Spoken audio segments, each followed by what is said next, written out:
Hey, good afternoon, everybody. Hey, just wanted to drop in and chat with everyone for a little while. Just enjoying this wonderful day. What a great day. This is the day that the Lord has made. And so I'm just so grateful for all that God is doing and all that He continues to do. I am just, I'm sitting here and I wanted to touch base to all of you in the community and to as many that will hear my voice today. I pastor a wonderful church here in Warner Robins, Georgia, Word in Season Ministries.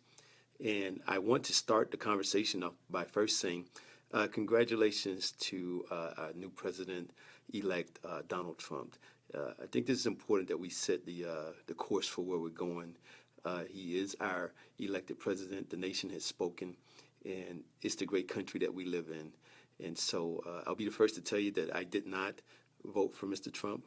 And but at the end of the day, the election process goes forward, and we have elected President-elect Trump. We're thankful for the 8 years that President Obama has given us, and so we celebrate the greatness of our country. No country like us in the world where we can come together and do what we do.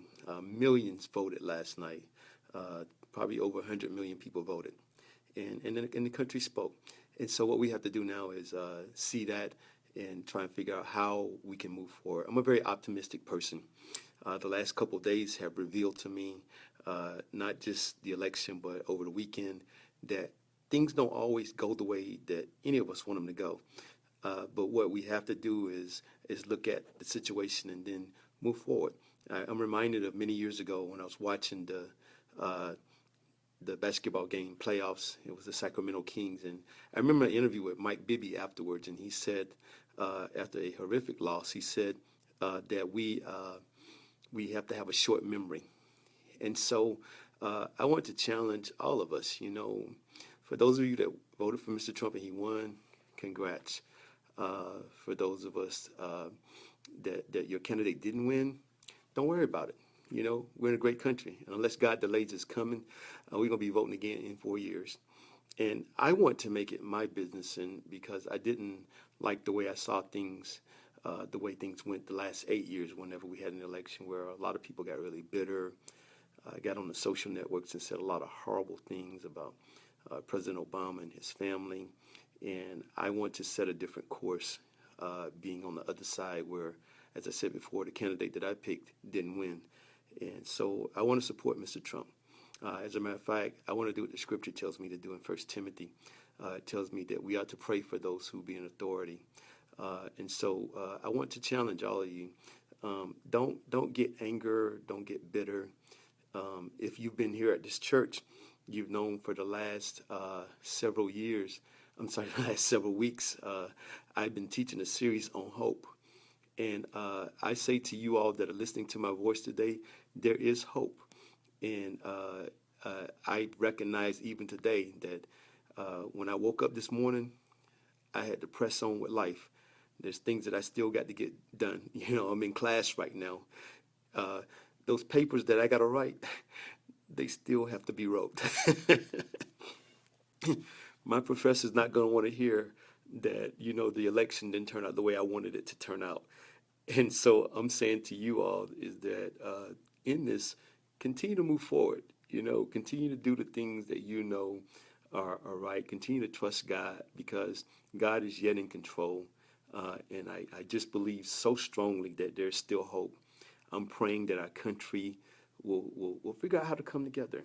How we will put aside the political rhetoric that is divisive amongst us and try to move forward. Try to find common ground where we can all learn to appreciate this great country that we live in. We have a great God that looks over us and watches over us. And so I want to challenge you all. Don't be angry. Anger and bitterness. I've watched people in the last election, and I've watched people that I know over 8 years. They've been angry and bitter, carried this stuff with them against President Obama for 8 years and still angry and bitter until today. I refuse to live like that. I'm going to support Mr. Trump, and I'm hoping and believing that he will be able to do great things for this country. I may not always agree with everything, But what you won't see me do is disrespect the office of the President of the United States of America.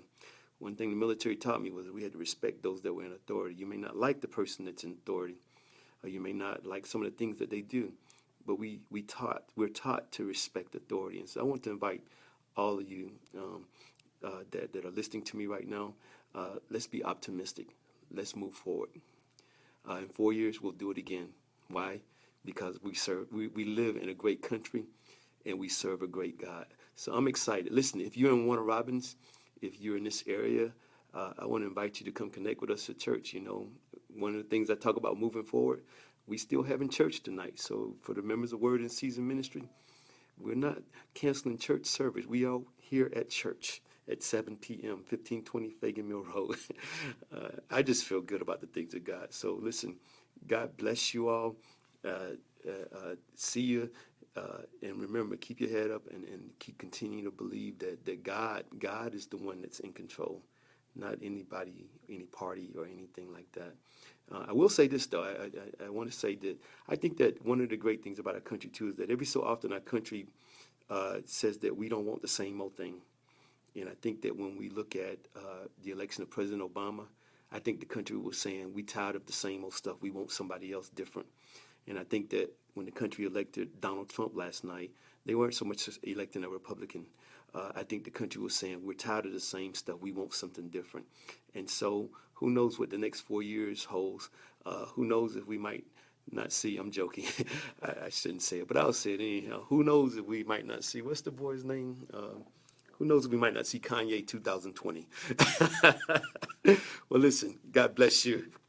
Have a great evening. Be blessed.